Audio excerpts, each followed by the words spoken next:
जय हिंद साथियों, the freedom में आपका स्वागत है। मैं सुधीर। साथियों, हम लोग देख रहे हैं सावरकर की चिट्ठियां।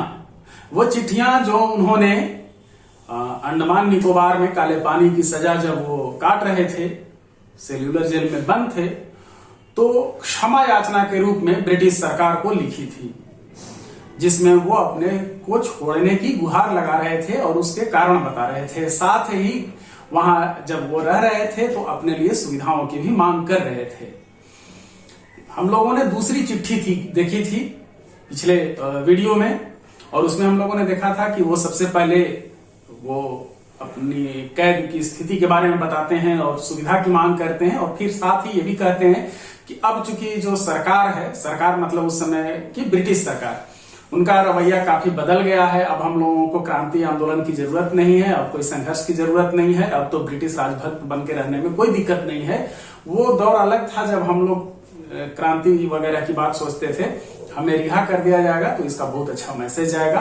बाकी जो मुझसे प्रेरित जो लोग हैं या जो अलग रास्तों पर चल रहे हैं, क्रांति के रास्ते पर चल रहे हैं, वो सब भी राजभक्त बन करके, ब्रिटिश भक्त बन करके जिएंगे। वो चिट्ठी उन्होंने 13 में लिखी थी, पहली चिट्ठी 11 में उन्होंने लिखी थी, 1911 में, और 1914 में, मतलब दूसरी चिट्ठी जो है वो 13 में, 1913 में, और ये तीसरी चिट्ठी अभी आज हम लोग देखेंगे जो सावरकर ने अक्टूबर 1914 में लिखी थी। ये चिट्ठी की कॉपी उन्होंने दी थी अंडमान निकोबार के चीफ कमिश्नर को। चीफ कमिश्नर है वहां का, एक तरह से लीजिए कि प्रमुख होता था प्रशासनिक व्यवस्था का अंडमान निकोबार का, और चीफ कमिश्नर को इसकी कॉपी दी गई थी। और साथ ही में शुरू में ही वो कह देते हैं कि ये उम्मीद है कि भारत सरकार तक उनकी ये चिट्ठी पहुंचाई जाएगी। और इस चिट्ठी में वो लिखते हैं कि अभी विश्व युद्ध 14 में, आप सभी जानते होंगे कि प्रथम विश्व युद्ध 1914 से 1918 तक चला है। 14 में विश्व युद्ध की शुरुआत हो गई थी। तो उसमें ये कहते हैं कि अगर अभी हमें रिहा कर दिया जाता है तो हम पूरी तरह से ब्रिटिश भक्त बन करके और साम्राज्य की रक्षा के लिए, ब्रिटिश साम्राज्य की रक्षा के लिए लड़ेंगे और ब्रिटिश साम्राज्य को मजबूत बनाएंगे। हर हिंदुस्तानी लड़ेगा ब्रिटिश साम्राज्य की रक्षा के लिए अगर अभी हमें रिहा कर दिया जाता है, और हर तरह से यकीन दिलाने की कोशिश करते हैं। तो ये चिट्ठी है सावरकर की तीसरी चिट्ठी, तीसरी क्षमा याचना, जो अभी हम लोग देखेंगे। देखिए उन्होंने इस चिट्ठी में क्या लिखा। माननीय चीफ कमिश्नर सर, अधोहस्ताक्षरी पूर्ण विनम्रता से निम्न याचिका इस उत्सुक उम्मीद के साथ प्रेषित करना चाहता है कि इसे भारत सरकार तक भेजा जाएगा। पॉइंट 1, जब से दुनिया को हिला देने वाला युद्ध यूरोप में शुरू हुआ है, हर देशभक्त भारतीय के हृदय में इससे अधिक कोई विचार, उम्मीद का रोमांच और उत्साह कुछ और पैदा नहीं कर रहा जितना कि यह तथ्य कि भारत के युवाओं को इस देश तथा साम्राज्य की रक्षा के लिए एक साझा शत्रु से लड़ने हेतु हथियार उठाने का मौका मिलेगा। फिर से इस लाइन को सुनिए। जब से दुनिया को हिला देने वाला युद्ध यूरोप में शुरू हुआ है, हर देशभक्त भारतीय के हृदय में इससे अधिक कोई विचार, उम्मीद का रोमांच और उत्साह कुछ और पैदा नहीं कर रहा जितना कि यह तथ्य कि भारत के युवाओं को इस देश तथा साम्राज्य की रक्षा के लिए एक साझा शत्रु से लड़ने हेतु हथियार उठाने का मौका मिलेगा। एक ऐसी चीज पर कोई व्यक्ति स्वामित्व का अधिकार समझता है जिसकी रक्षा करने का उसे अधिकार हो, और साम्राज्य के अन्य नागरिकों के साथ कंधा से कंधा मिलाकर लड़ना भारत की युवा पीढ़ी को निश्चित रूप से बराबरी का भाव कराएगा और इसीलिए साम्राज्य के प्रति सच्ची स्वामी भक्ति जगाएगा। पॉइंट नंबर 2, इस तथ्य में यकीन करते हुए कि समस्त राजनीतिक विज्ञान एवं अभ्यास का आदर्श एक वैश्विक राज्य में होना चाहिए, इसलिए मानवीयता उच्च देशभक्ति है। अतः परस्पर विरोधी वर्णों एवं राष्ट्रों को एक की तरक्की पर दूसरे की प्रधानता को निष्प्रभ करे बिना सामंजस्यपूर्ण एक सूत्र में पिरोना इस आदर्श की प्राप्ति के दिशा में बड़ा कदम है।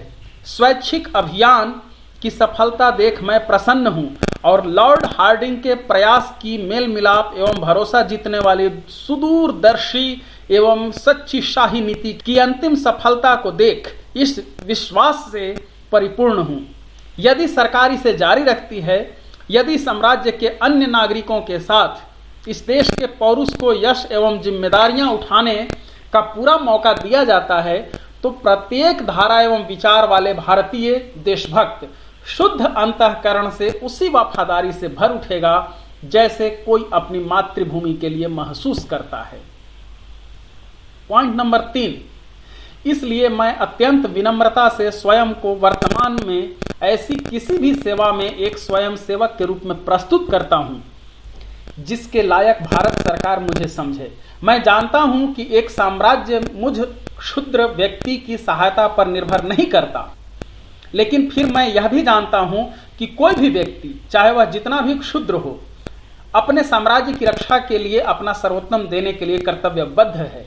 मैं यह भी निवेदन करना चाहता हूं कि भारतीय लोगों में वफादारी की भावना को कोई दूसरी चीज उतना गहरा और विस्तृत नहीं बनाएगी जितना कि उन सभी कैदियों की आम रिहाई जिसे भारत में विभिन्न राजनीतिक अपराधों के लिए गिरफ्तार किया गया है।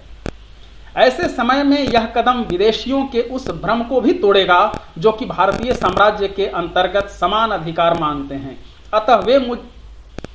अतः वे इससे मुक्ति पाने के लिए व्यग्र हैं, या उससे भी अधिक बुरा यह है कि वे दूसरों को बुलाकर उनके साथ हो जाएंगे। दूसरा यह कि इन कैदियों में से अधिकांश उस ताकत के साथ मजबूती से जुड़ जाएंगे जो सजा देती है लेकिन बर्दाश्त करके और माफ करके और भी अधिक शक्तिशाली सिद्ध होती है। और फिर जब लॉर्ड हार्डिंग द्वारा संवैधानिक सफलता के शाही मार्ग को इस रूप में खोल दिया गया हो तो कौन पथ भ्रष्ट या कट्टरवादी रक्त एवं अपराध के कंटीले मार्ग पर चलना चाहेगा।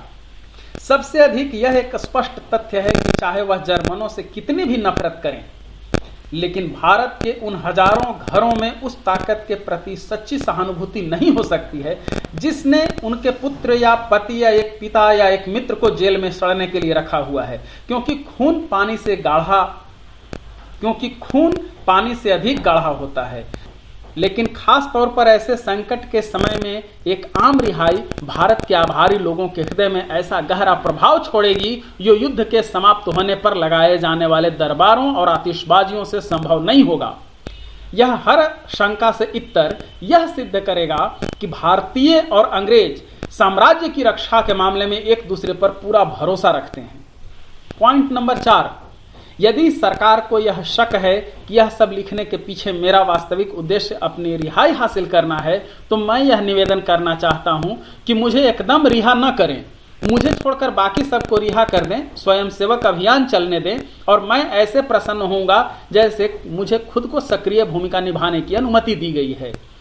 केवल एक शुद्ध नियत से सही चीजों को किए जाने की इच्छा से आपके कृपालु विचार हेतु मैंने स्पष्ट शब्दों में खुलकर यह याचिका लिखने की हिम्मत की है। आपका सबसे अधिक आज्ञाकारी वी.डी. सावरकर। तो साथियों, ये आप देख रहे थे सावरकर की तीसरी चिट्ठी जो अक्टूबर 1914 में उन्होंने ब्रिटिश सरकार को लिखी थी। और इसमें जो भी वो बात करते हैं वो आप खुद देख सकते हैं, समझ सकते हैं। याद रखिए कि ये सारी चिट्ठियां अंग्रेजी में लिखी गई हैं। ये जो मैं ये कर रहा हूं ये हिंदी अनुवाद है। तो अगले वीडियो में फिर सावरकर की अगली चिट्ठी, और तब तक के लिए विदा। धन्यवाद साथियों। जय हिंद, इनकलाब जिंदाबाद। जय हिंद दोस्तों, आपके लिए हम लगातार पेश कर रहे हैं अमर क्रांतिकारियों की कहानियां। इस अभियान को जारी रखने में द फ्रीडम को आपकी मदद चाहिए। अगर आप आर्थिक रूप से सक्षम हैं, तो कृपया इस अभियान को जारी रखने के लिए मदद करें। द फ्रीडम आपका आभारी रहेगा।